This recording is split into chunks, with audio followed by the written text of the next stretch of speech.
Hello and welcome to the Super League Pomcast. We are back.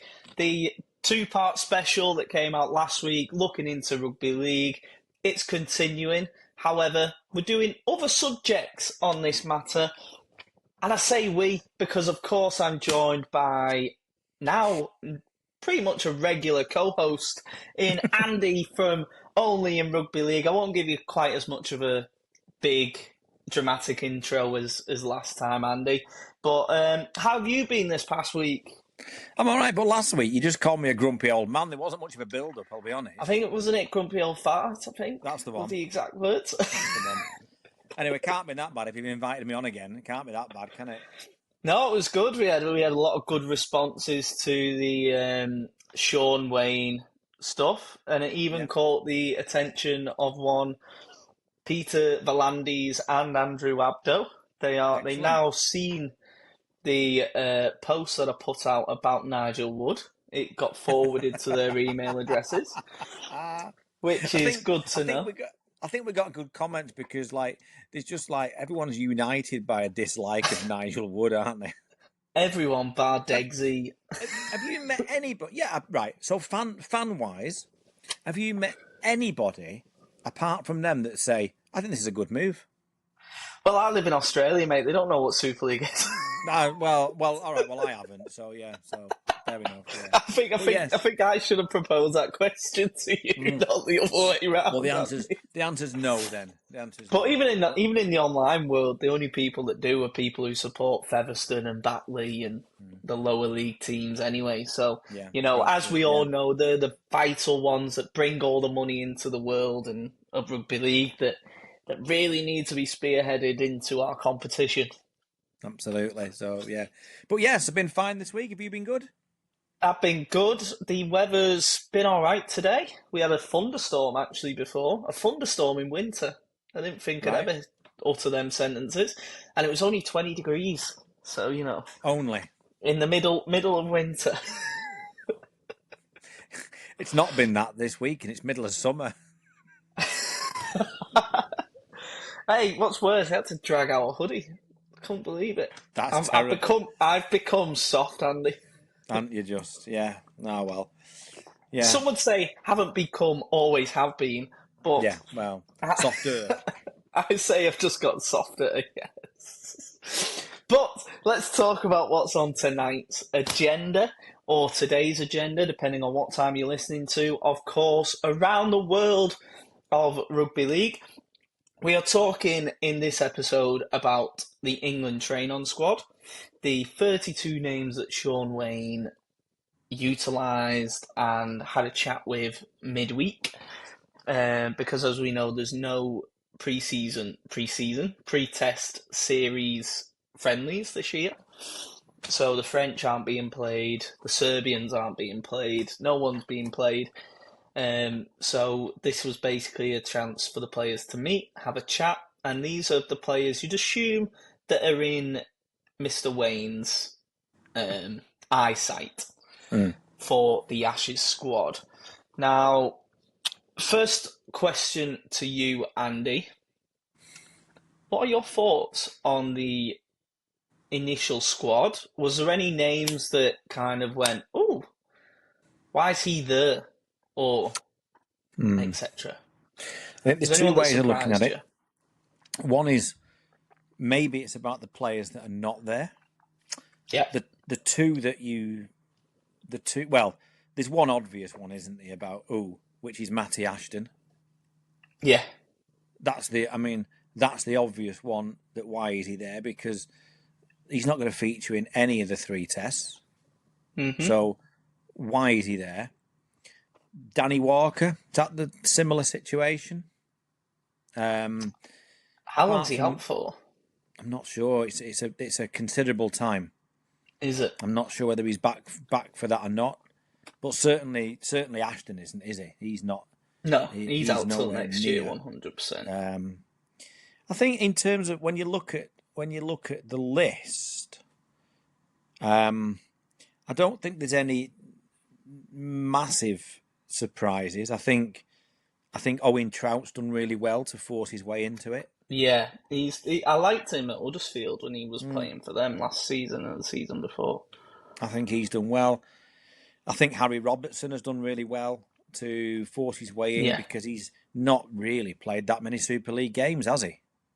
no, he's You know, played if we what, were adding around if this 20, was I reckon, around well, 20 games ish. yeah, I mean, if this was a get together like it was for the last couple of years, where at the end of the season we got Tonga or Samoa or France or whatever, you'd say, well, but again, Australia, I think it's more about experience for him this going forward. I Yeah, think and being around these kind of like experienced why, internationals. kind of like with the current Origin um, third test, they've invited a few of the younger players that are Mm, potentially in the future going to be New South Wales and Queensland stars. They've invited them like Katoa from the Dolphins just to kind of be around the camp, mm, do opposed training sessions, stuff like that. I think yeah, that's a similar sort of fashion, which is why I think he's probably picked Matty Ashton because Matty Ashton will be in the England side for years to come. yeah. Probably just to keep him still in the fold, even if he can't make the Ashes test, which is why I think he's probably put him and Danny Walker in because they're still young and still want them to be part of the England camp.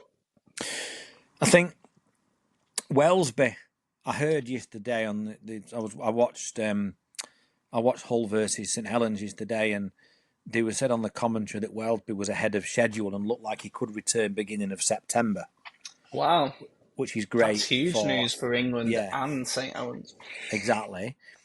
But when this was announced, I'm not sure that was known. But there's a lack of fullbacks apart from Wellesby.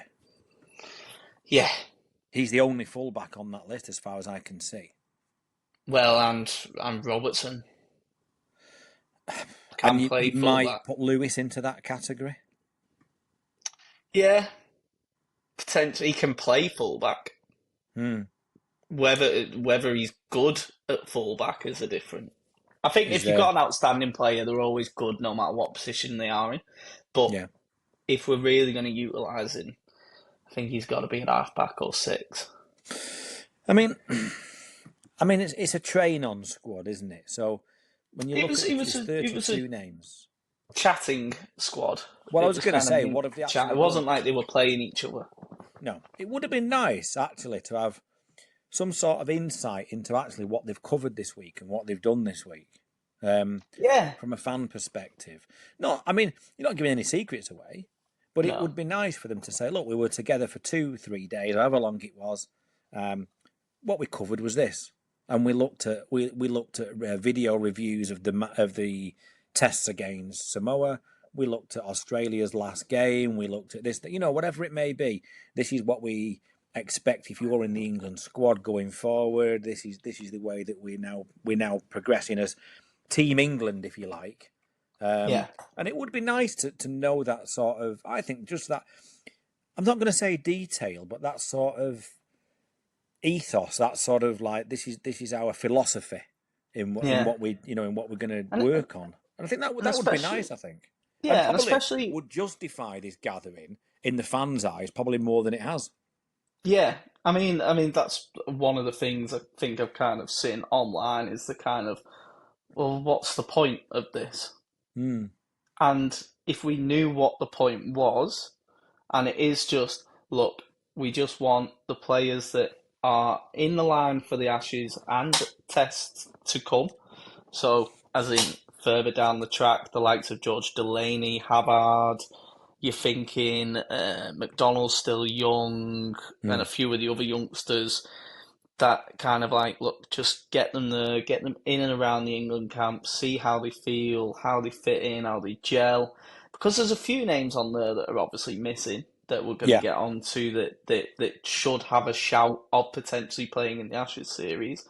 This is Yeah. probably just to get these players to know each other for future tests and to future proof us because we've talked about it countless times that England side of '08 to 2013 vastly underachieved for the Hmm. talent that was on the display because of the Absolutely. fractions between the clubs, etc. And I think this is probably one thing that they've got in mind to kind of like, right, well, let's get the boys to know each other outside of just the oppositions that they play against. Let's get them to become friends, day trip to the arcades, stuff like that, team building like exercises. Because I think that's one thing that we've lacked in the past is probably a team ethos and an identity. And I think even if they just did that, get them together, play little training sessions, obviously further down the track, but like let's get together, know each other, share a bev, a coffee, and just kind of make them friends is kind of one thing that I think would be like, and it would be good to know what the point of it was, and if Yeah. that is the case. 7 clubs represented. Yeah. So 5 clubs where not one player gets a look in. But we spoke about this last week. We spoke about it only being a 9-team league. Now, Catalan don't have any representatives, which is expected considering it's a French club. I think they've only got, what is the Partington, Elliot Whitehead, but he's retired. There's not many English players in that Catalan Dragons side. Tompkins. Tompkins has retired once and probably should have stayed retired, let's face it. Oh, mate, he looked bad. Yeah, Makinson's not going to get there now again. Makinson's not, no. Back end of his career, so there isn't. And then you look at many. But the only ones that are potentially underrepresented, you could potentially say the likes of maybe Hull. Wakefield, the way they performed. Hull FC? Really? Martin? The only ones I can think of are the Martin and the other young lad, the winger. Barron. I really liked. And Litton as well, and the Davy, centre. And Davy Litton. Yeah, I think, honestly, I think Hull's outside backs are very, very good. Very. Yeah. Rappenar excluded, yeah. Oh, no, don't. But he's so bad.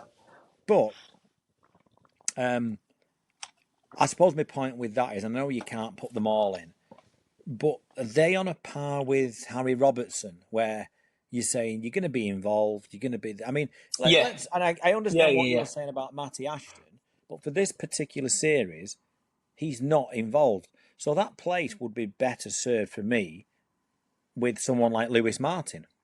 But with that... We're struggling for a left winger, aren't we, when it comes round to this squad? Yeah, but with that also... But again, I think with the eyes to the future... Yeah, Sean Wayne could well just ring him up and go, look, Matty, you're having this train on squad. You're not making the Ashes, but you're still in my plans in the future. Yeah. I'm going to pick someone else for you and explain it beforehand. Yeah. Yeah. It could well have happened. Send him all the info. Send him all the info. Send him all the plans. Send him all the notes. The reviews, all the video clips and everything, because he's involved. But he doesn't need to be there on these, actually physically there on these get-togethers, when that one could be taken by somebody else. Because you could argue the same. You could argue the same for someone like Will Price. Yeah. Who is a fullback. And again, I'm surprised that Hull haven't had at least a couple of representatives when you look at it overall. Are you shocked at Cass?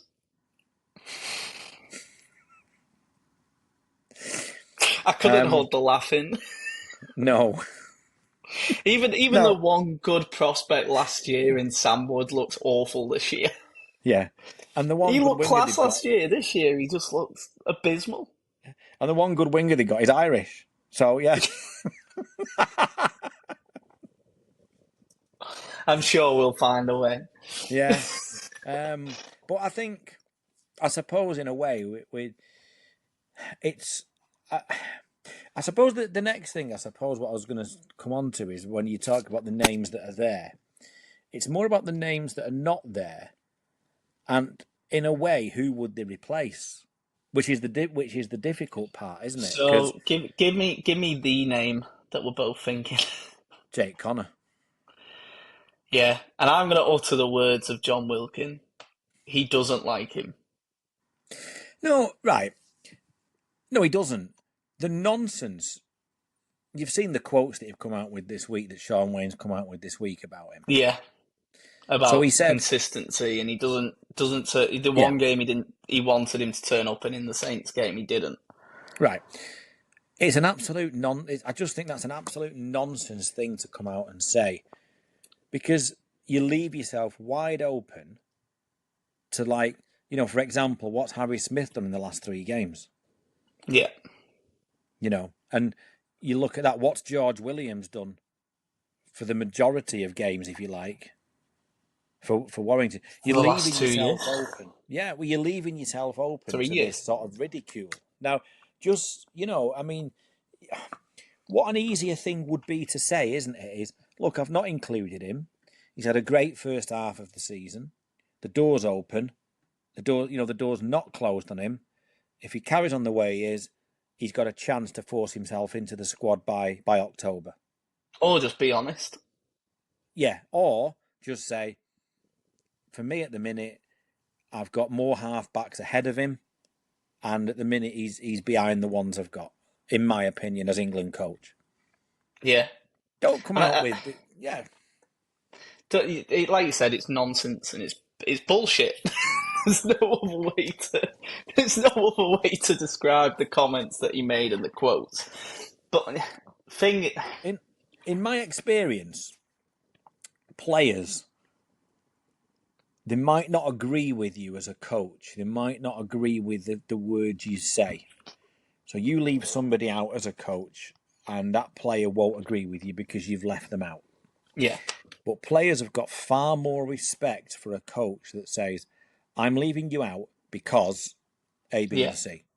Not, well, you didn't turn up at this game, and I don't think... It's like, okay, what do I need to do to get in your plans? Yeah. And you might say, as a player, you might say, well, actually, I think I'm better than Harry Smith. I think I'm better than George Williams. And the coach would say, well, actually, at this minute, I think he does this better than you. I think he has a better kicking game than you, long and short. I think he directs traffic better than you do around the pitch. I think his vision is better. And you might say, well, actually, it's not. But that's my opinion as a coach. And I think players have much more respect for coaches that actually come out and say that with that honesty. And also, when you're picking a national team, it's not all down to form. No, You've seen that with Gareth Southgate in England. It's never all down to form. You've got to pick the right balance between the right characters, the right experience, and then the talent as well. You've got to have that 3 blended. And the problem with Jake Connor is his reputation is in the gutter for years. And years. And that's the problem that he's got. Yes, he's playing outstanding rugby. We all know he's got the talent. But the problem is he's got a reputation that he's got to prove he's shaken off. At the minute, he can't do that because his reputation is so known. But a team of shithouses against Australia may well be the way to go. And rattle someone that doesn't care about experience, doesn't care about anything, just wants to get under the skin. Just wants to play. Yeah. And play. But I also think as well with international sport, not just rugby league, you've said it about football, I think cricket's the same. Sometimes it's a lot easier to get out of it's a lot harder to get out of the international squad than it is actually to get in it. Sometimes I think once you're in for a decent length of time, and it's a lot harder Jordan to Henderson. Get out of it. Still can't shake him off. Who's that, sorry? Jordan Henderson, you still can't shake him off in football. He'll be 40 before he's left that. Never gets a run. Hardly gets a run, but he opens the batting every time. It's easier to do. And if you look at, I don't want to be sort of really, I don't want to be really sort of like critical of players.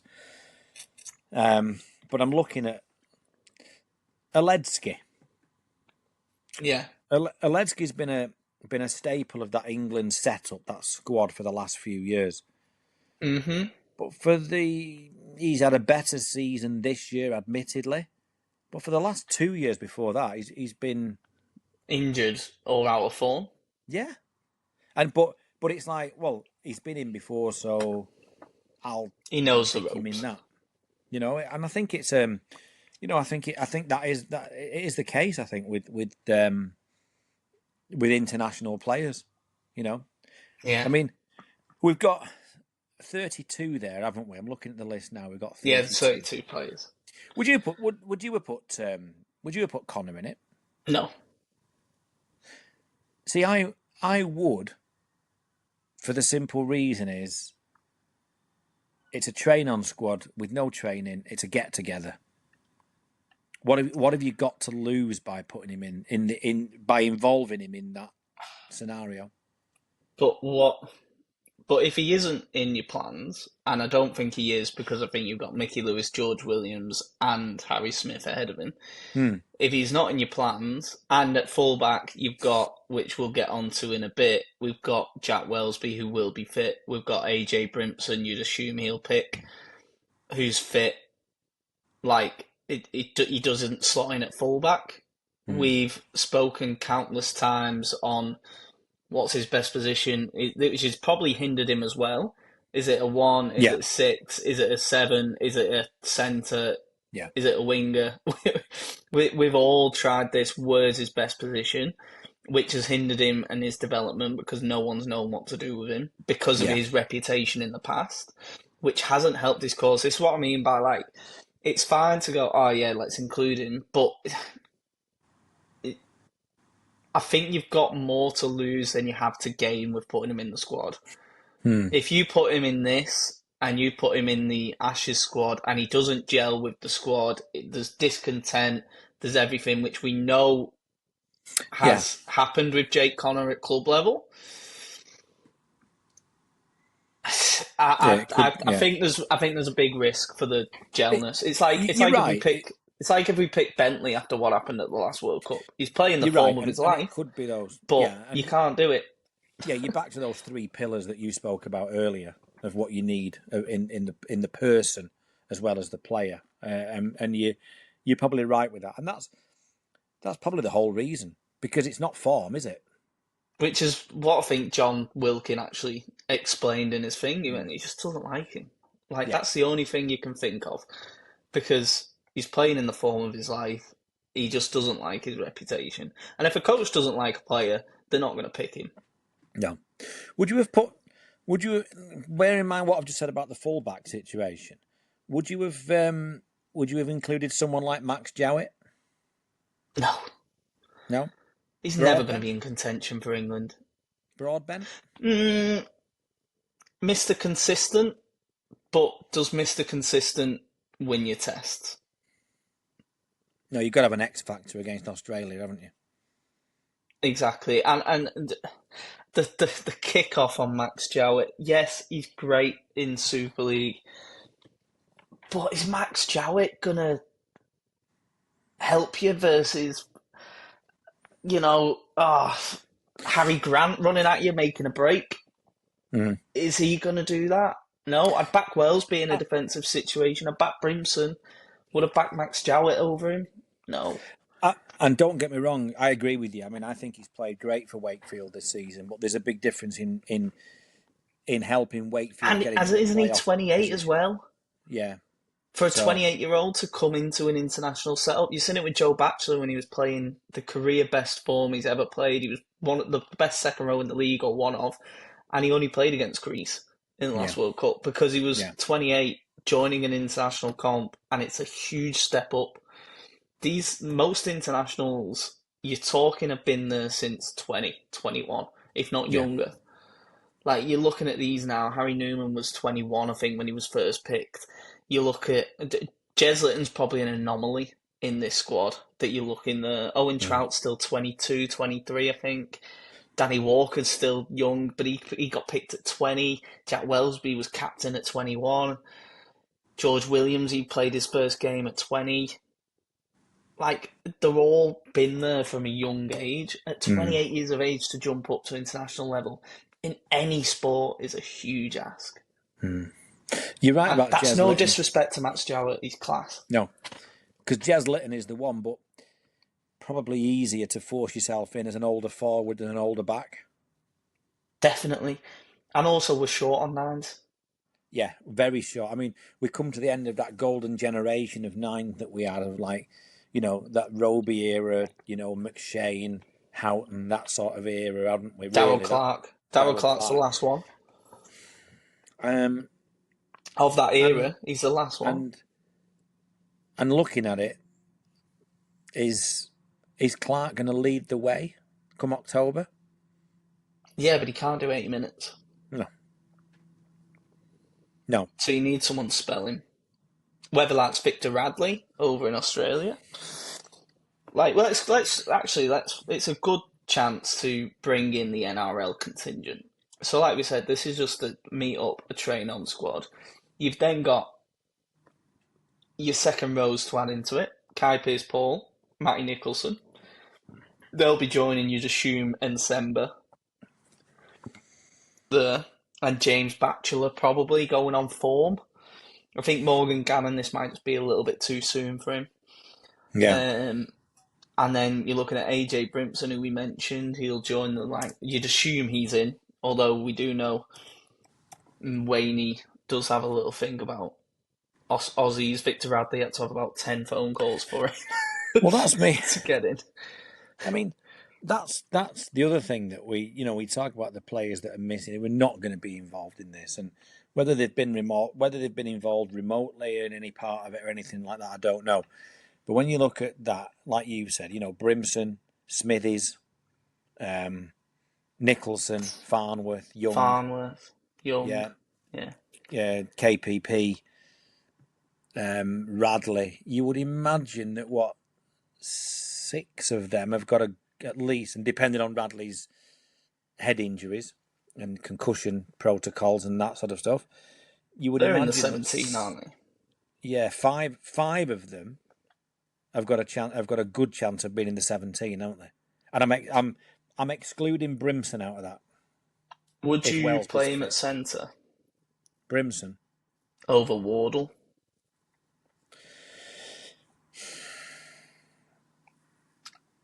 I don't think Wayne will. Yeah. I don't think but Wayne that will. wasn't my question, would you?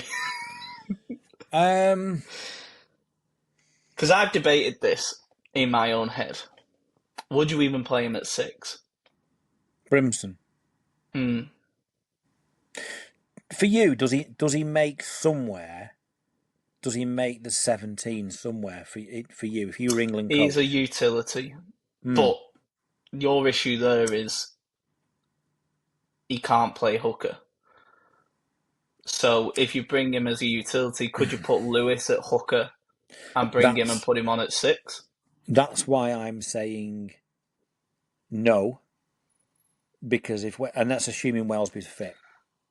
So I think your 1-6-7 is Wellesby, and then it's 2 from 3, isn't it? Of Williams, Lewis. Who am I missing? Sorry, Harry Smith. Smith, Lewis. Who's Williams? Yeah, Smith. George Smith. Williams. Smith, Williams, Lewis. And then that's why I don't think that Brimson gets in, because I think if it was, I think it depends, to be honest, and I think it depends on the pace angle. If it was Williams and Smith, then I don't think he gets in.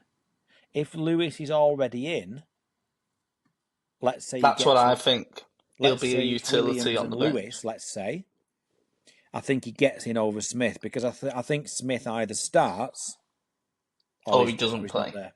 Yeah, I agree, because if you're chasing a game and we need a bit of X factor, you're not going to bring Harry Smith on. Exactly that.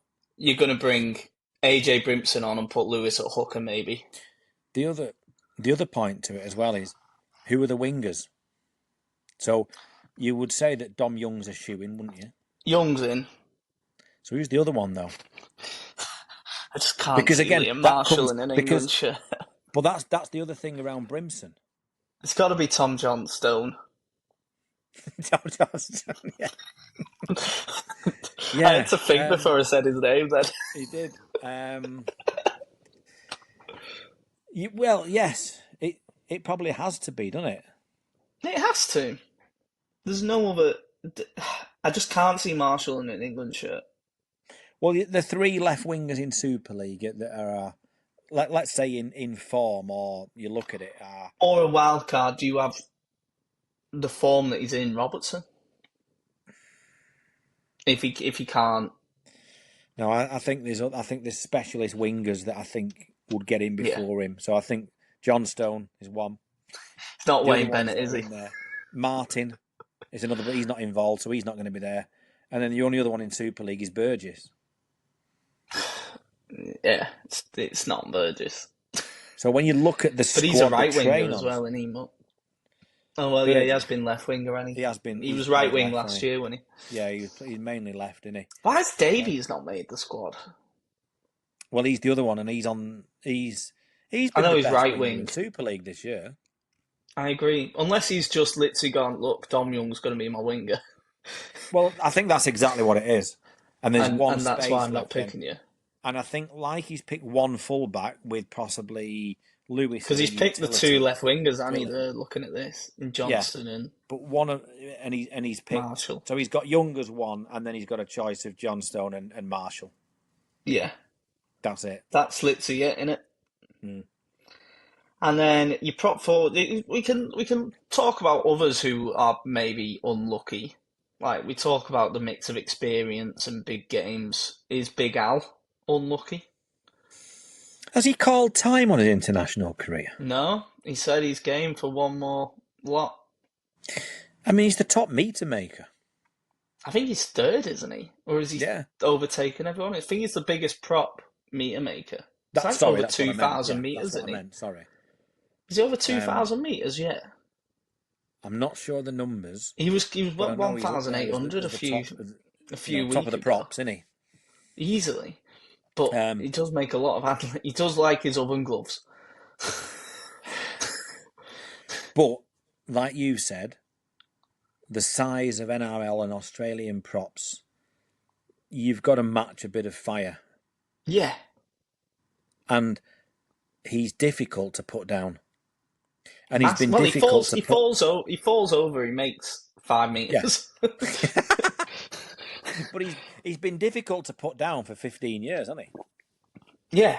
And that shows no sign of slowing down. That No, that's one thing that he has been very well. Actually, I had this conversation with my dad actually about Big Al, and I went, he's never been able to play the ball no, ever because he's so tall and so gangly. Never been able to play the ball properly. So you always get one incorrect play the ball a game off him, at least that'll be penalised. He's always had a knock on in him, but for them negatives, his positives outweigh it drastically. Would you rather have a prop that gives a penalty away for not playing the ball, or a knock on, Or a prop that doesn't and make has another meters. knock on, or a prop that makes 100 meters a game compared to 160 meters a game? 160. There you go. And when That's you what look you at want your this, props to do. when you look at this squad, it's very prop and forward heavy, isn't it? Hugely, but that's what we have to be. But We've got to win that arm wrestle. but yeah, you're right. But you've got all these props and you've got all these forwards that are in there, and potentially you could have Nicholson, Kai Paul, and and Smithies. Smithies, and maybe if he decides to switch allegiance to his birth country and his mother's home country, we could potentially have Max King. I've still got faith that he's calling time on his state of origin career after this third test, and he's going to pick England. I believe that the Bible has told him. He's very religious, and he Max King. I believe he reads his Bible every night.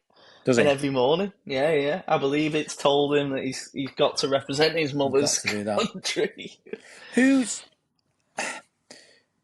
I can never make my mind up whether Sean Wayne sees these things this way, or whether he's very much, no, I want Englishmen, if that makes sense.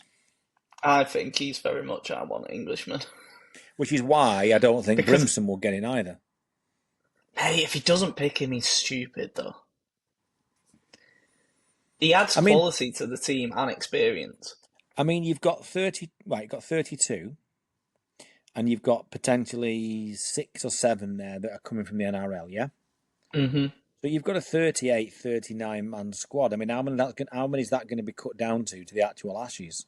It's probably 23, 25 24, at 25? most. Yeah. So, At most 25. and let's be honest, the names that we've put in there, Young, he's a certainty. KPP, he's a certainty. Farnworth, Nicholson, certain, if he's fit, certain. certainty. Farnworth, certain. Nicholson, Circles, yeah. So Smithies, you've at least certain. 5 Radley. certainties. Yeah, you've at least 5 certainties. Radley's a certainty because he's already in the setup, isn't he? Yeah. And it said he took him about 10 phone calls to get him on side and, Yeah. say, no, I want to be where my dad grew up. I want to represent them.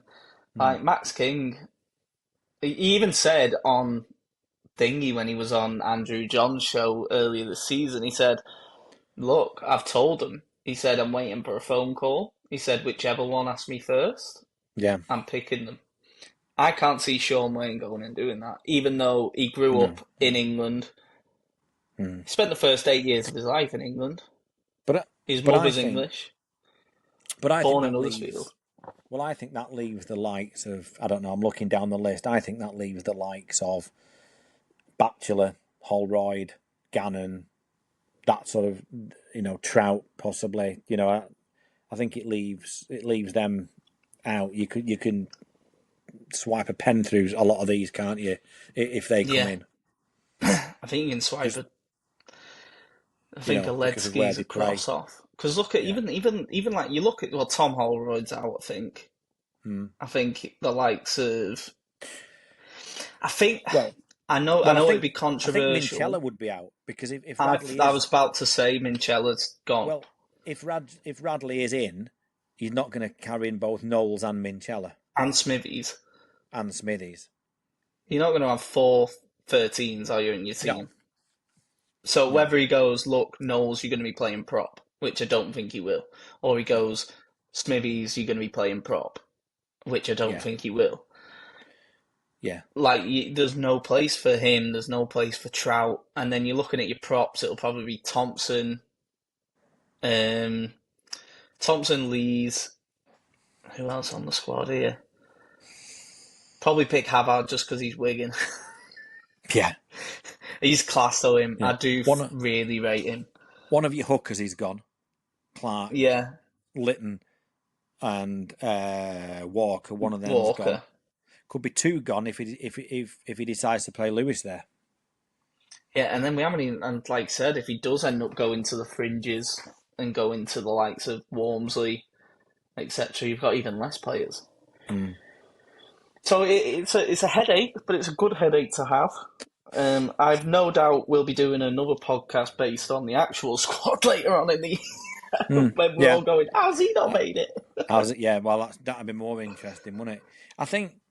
The one thing I do think though, mate, is that I think Mark Percival's unlucky. I know I'm biased with Saints, but I think he's been the best English centre for a good couple of seasons. And I think we're short on centres. Yeah, I think he's behind Wardle in this setup now from Wayne's point of view. I agree. I think it's going to be Farnworth's going to be in, isn't he? Yeah, he's the best centre in the world. Him and Crichton. So I think they're your 2 probably. Yeah.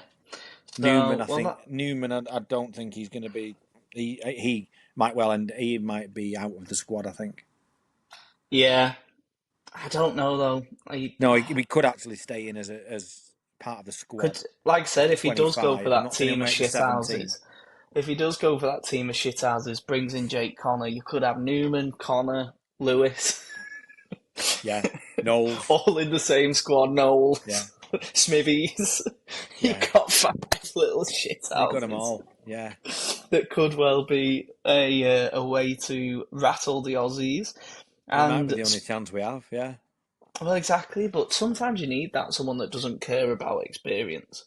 Yeah, but and reputation.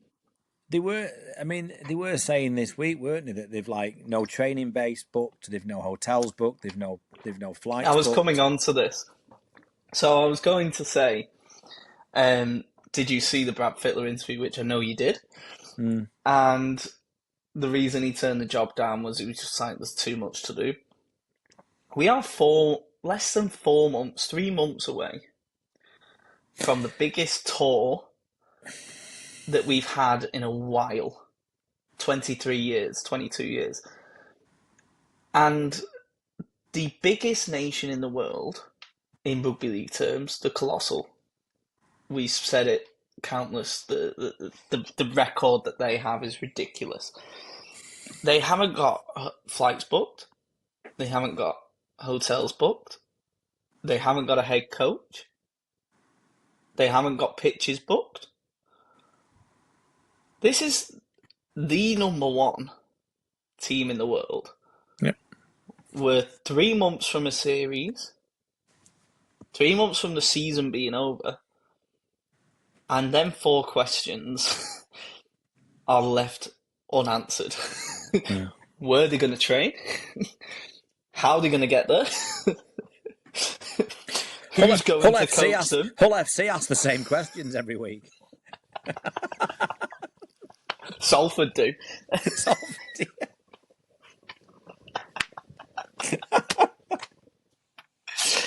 Oh, they'll be ringing for the Ruskin Drive going there. Have we got anywhere? Can we use your 4G? Yeah, it's but you're right. It's what right, but Mal Meninga has only just stepped down. Yeah.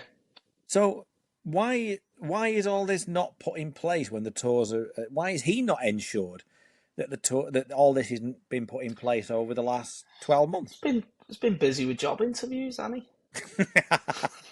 and television commitments. Yeah. Yeah, We've got said Channel this before. 9. I mean, come on. He's a full-time gig. He's coach of the Kangaroos, and he's like he hasn't booked anything. It's like, what have you been doing, Mal? You know, it's not like the Kangaroos' schedule has been big for like 5 years. That's what I'm saying.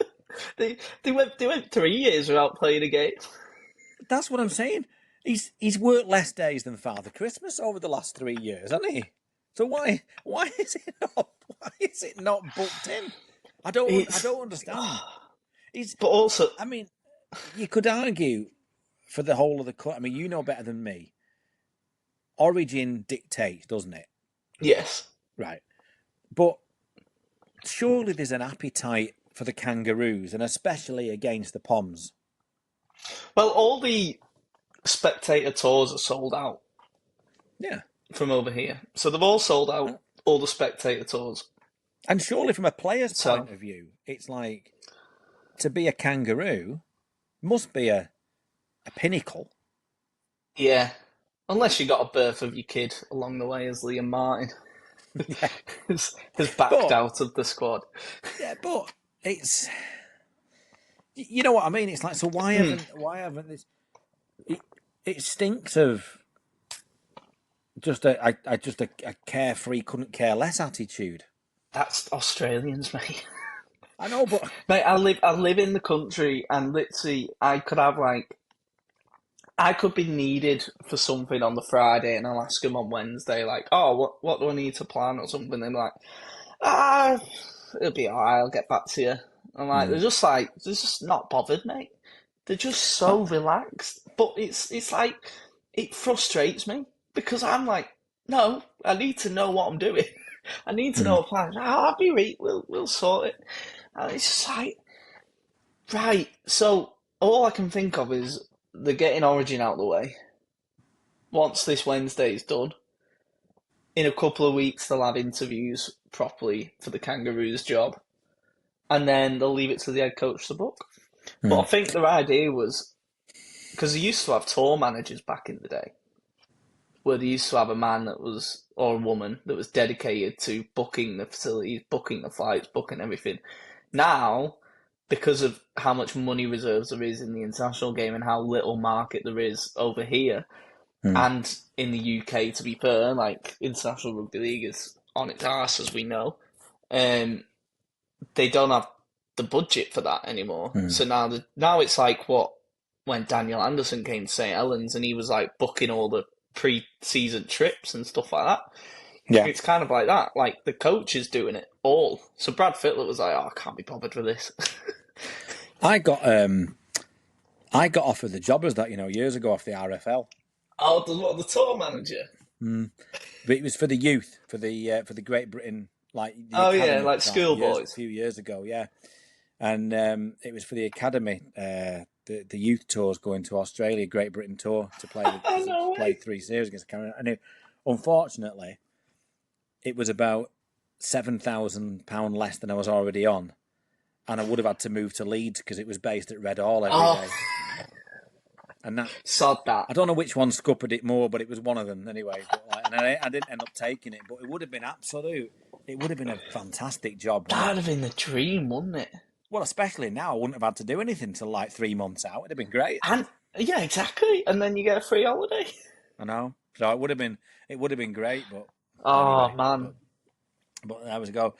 What the other thing I was going to say to you about this was, I mean, I'm sure they'll get it right, won't they? In the end, they'll get it right. They'll come with a powerhouse squad.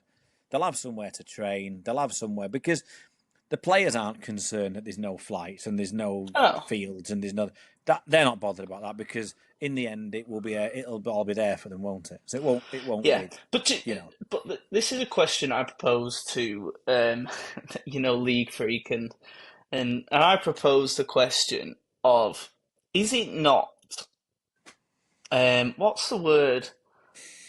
Oh, isn't it like ironic, I suppose, that PVL says, oh yeah, we want like to have a stake in the English game because we want to make the international game stronger, and we believe that, we can do that by being united, this, that, and the other. And yet we're 3 months away and they haven't booked anything. Like, does that show to me that it's a bit ironic, or like a bit of a contrast, should we say, or a juxtaposition, that they are saying one thing, but their actions are actually doing something completely different? Or are they looking at it as completely two separate entities? One is a business deal. One is a commitment to the international game. But the reason he wants to do that is because he wants to strengthen the international game, was his reasoning. So that's two conflicting things, because what he's saying is, I want to run the English game, make it stronger, and make it more money, etc., and profitable, in order to make sure the international game is stronger as a whole. But yet, they're still 3 months away and they've got nothing booked. Like, to me, that actually sounds like, well, your actions are saying you don't actually give a shit, but your words are saying you do care. So which one is it? Yeah. I mean, I've not heard anything official. You haven't heard anything official about these stakes or anything like that, but it looks from this end, from here, it looks as though they've stepped away from that.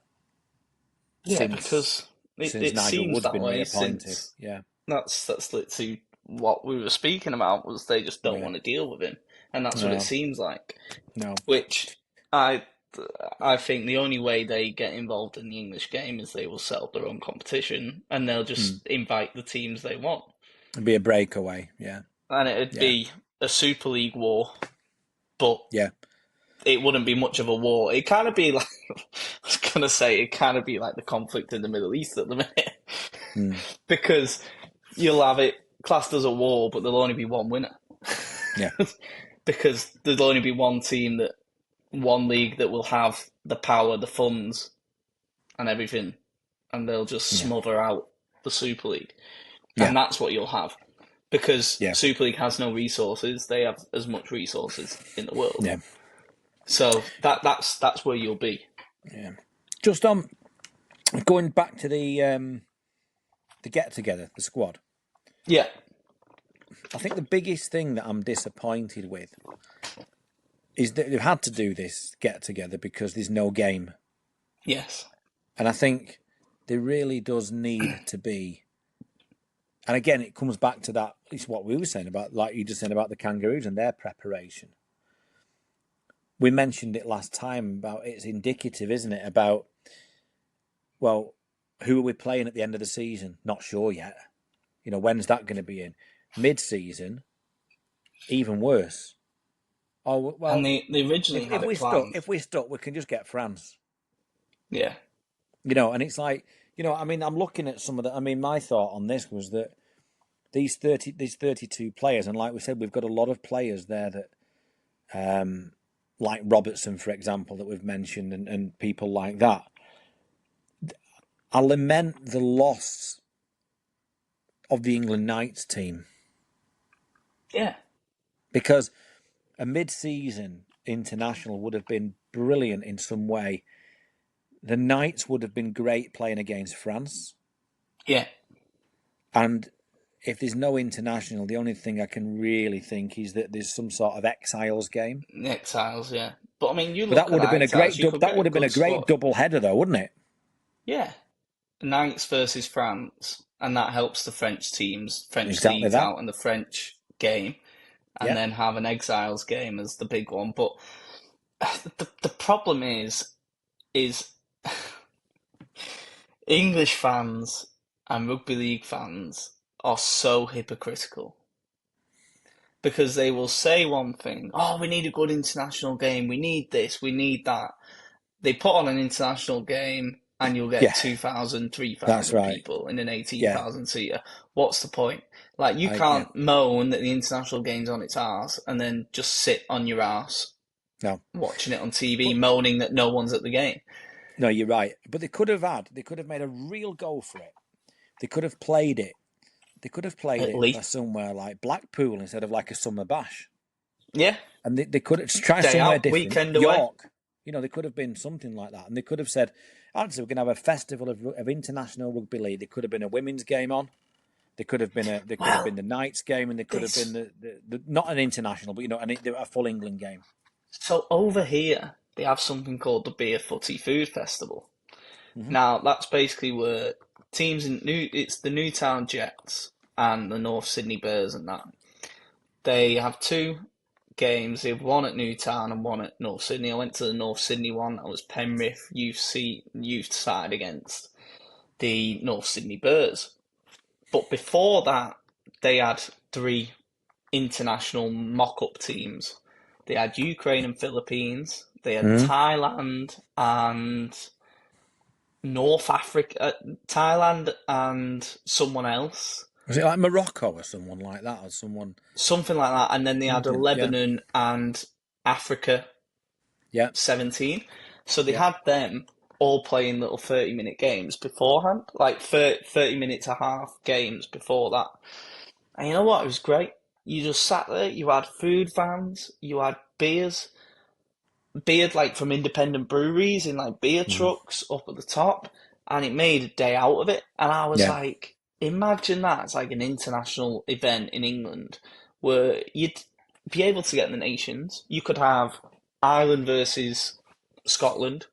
You can have Wales versus whoever, Ukraine or like Serbia, and bring them in. And then you can have, like you said, the Knights versus France and the Exiles in the first team, and have four games Yeah, in one day in Blackpool, in York, and have yeah. people go for a day out. Could have even done like an international nines festival, something like that. Or Nines Festival, Just yeah. something different. I remember when I lived in America and I went to watch a baseball match. Didn't have a clue what was going on, but I went to watch a baseball match. But all I remember of the baseball match is that you could get a ticket, and at the time, it was only $20. $20 this was, and you could sit on the deck. This was called the deck, and you went on it, and you got a ticket for the deck, and you could eat and drink as much as you want Bloody hell. for your $20. That was all right. That's why it's the only thing I remember about it. But what I'm saying is, it's something different. It's like what you've just said with the beer festival and things like that, isn't it? It's that. It's like, something different. Yeah. Think outside the box. I mean, we don't do. I mean, it's a whole new discussion about Super League and everything. Thinking outside the box, but for this, This could have We been a spoke real. about it last week. We This could be a think that real. much inside the box. We get a guy that we sacked a few years ago back. That's how inside the box we are. He's burst out of someone's birthday party and he going surprise, and he like out of his box, But this could have been this. But again, international game. Think outside the box. That could have been so different. International nines, mini games like you said, 30-minute games, and a festival of international rugby league. At Blackpool would have been ideal. Bloomfield Road, mate. That would have been boss. Ideal On a sunny day. Get everyone up. and People book overnight. People would have gone for the weekend. Yeah, It'd have been absolutely fantastic because there's a cry. You can even throw it over there. 2 days. This would have been even better than the summer bash. Or you could combine the both. Yeah. So what you could do is not combine the both. What I mean is, you could have the Saturday 3 games of Championship rugby. Yeah. Sunday, full day of international, bank holiday Monday or whatever. A little bit like Vegas for the Championship, where you are picking the teams. Get to go. Yeah, you're picking six teams, 3 games to go. Yeah, and then you'll have Championship fans going. You'd have Super League fans going. You'd have everyone there, and it'd be class. And then you can have throw weekend in summer. Boom. I think that'd be brilliant. You sell loads of tickets. And when you look at, I don't know how we'd stand these days now. It's a while since they've done the exile stuff, and you wonder whether or not they tried the All Stars a few years ago, didn't they? Yeah, and you wonder or not whether there's an issue with. So, for example, identity. Yeah, but I was thinking more from a coach's point of view. So let's just say Wigan, they're already missing Bevan French for 8 weeks. Yeah. How keen is Matty Pete then to let? Seen it last year with the French game. Yeah, how keen is he? How keen is he to let Field go and play in this game? That sort of issue. But if you did, I mean, I wrote down some of the names as a team there, and you've got I had Field, then I had Felt, Hiku, New, and then I even put Dufty on the wing. I was struggling. Sailor on the wing. Cottridge. Is that Sailor on the wing? Sailor, yeah. And then if he was fit, you'd have French, and then you've got a choice of scrum halves of what Lamb, Caesar, maybe. Then you've got SA, Happy, Vaughan, Whitbread, Ellis, and even the bench had Sirenans, Palacia, Amon, and Sue. Sirenans, the brothers. Sirenen, and I didn't even include Sirenen. So what I'm saying is that you got some good teams, better than we've had in the past for Exiles game. 100%. That Exiles game is stronger than what they would have been able to put out over the last, say, 5 or 6 years. Absolutely. That team that I've just said, and that was 5 minutes off the top of my head. That team would be an absolute challenge for England. Yeah. I would probably beat England because last time without our NRL players.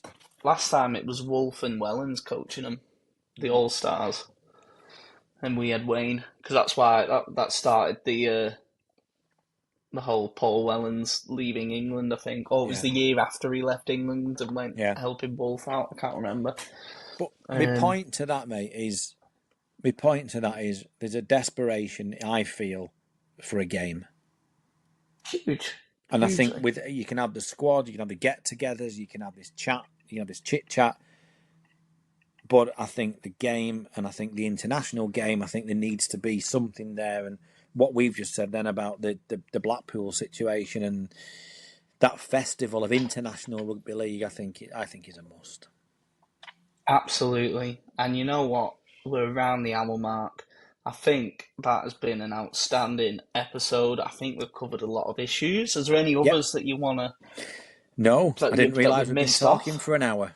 Neither did I. I thought it was 10 minutes, to be honest. It's flew by. I hope the listeners think the same. I hope so, yeah. If not, they're in for a long ride. Yeah. Although you have been. Yeah. But if you haven't checked out Andy, I'm certain you have. Go look up Only Rugby League Podcast. It's absolutely outstanding stuff. And yeah, we will catch you for another episode next time because we're quickly recording it straight after this one. So Thanks, see mate. ya. Thanks.